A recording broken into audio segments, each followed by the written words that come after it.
Hi, I'm Kristen. This is the ALS 411 on building an accessible bathroom. When my husband Todd was diagnosed with ALS, we realized fairly quickly that our 1925 bungalow would not work. It would be expensive to renovate and we were not near family.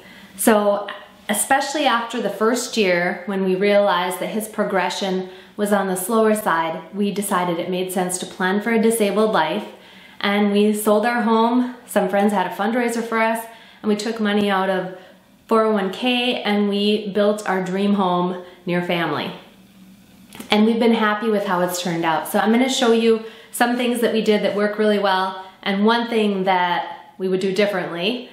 You always have to build the same house. I think our builder told us 5 times before you get it right, but we're overall very pleased with it. The first thing to think about is doorways. You want 36 inches to get a power wheelchair into a room. And then also floor space, 4.5 feet here we have so Todd can spin around in a complete circle. The shower. We love our shower. It's 6 feet long, 4 feet across, and there's room with the shower chair in there for a caregiver to stand on either side of Todd, to move around Todd and shower him off. The handheld sprayer is also essential for that when someone is paralyzed and you're showering the person off. At the end of our shower, we have a trench drain, which is great because it provides a zero barrier access to the shower, so there's no bump. And then the trench drain collects any water that escapes. Just need to remember to pour water down the trap if your floors heat up in the winter, as ours do in Michigan when it's cold.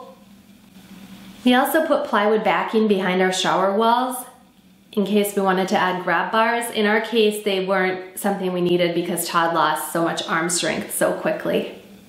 And another thing to think about is heat. Now, we did not put our bathroom on a different zone, which in retrospect, maybe we would have, because pals get cold. When their muscles atrophy, they get really cold during showering. And so in our case, part of our dream was to put in a sauna. We have a small sauna next to our shower, and so we use that heater. Other people I know use a space heater. Putting up a shower curtain would trap some of that steamy air and keep the pals a little bit warmer, but you're probably gonna want some additional heat in the bathroom during showers.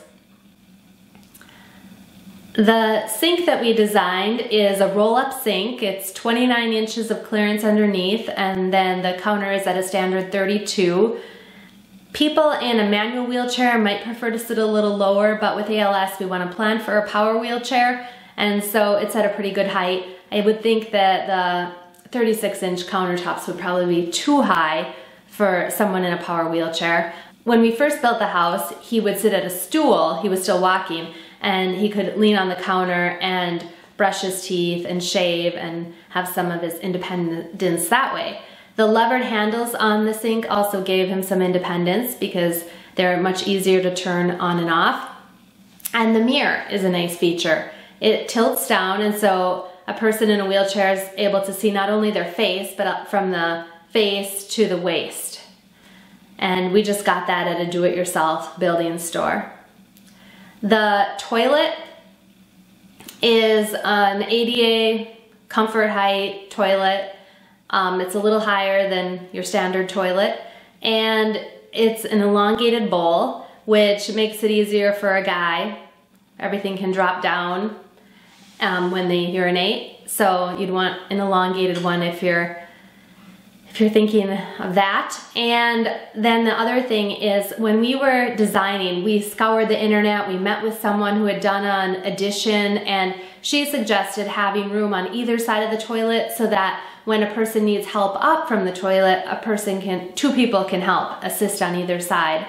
Now, in our case, we found the room on the other side, both sides, to be helpful as we're positioning, being able to pull or push and be on each side. Our toilet, the drainage hole is about 2.5 feet from the outside wall, so we have 1 foot and 9 inches of clearance between the toilet and the wall, which seems adequate. But this is the one thing we would have done differently, quite likely, and that is to put the toilet on the outside wall.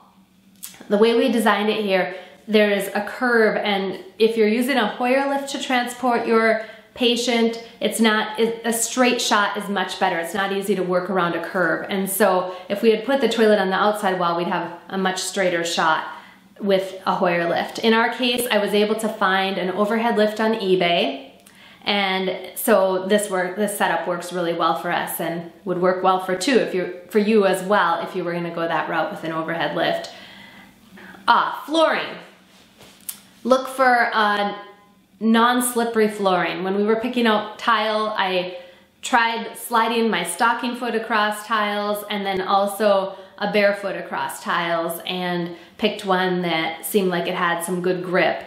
Your pals will want that if they're still walking, and then the caregivers too, when they're taking care of a person who's disabled. It's nice to be able to maintain your balance. I think that's everything. If you have any comments, things that have worked well for you, questions, leave them below, and subscribe to our channel, and check out our blog at nevastory.com. I'll see you next time. Thanks.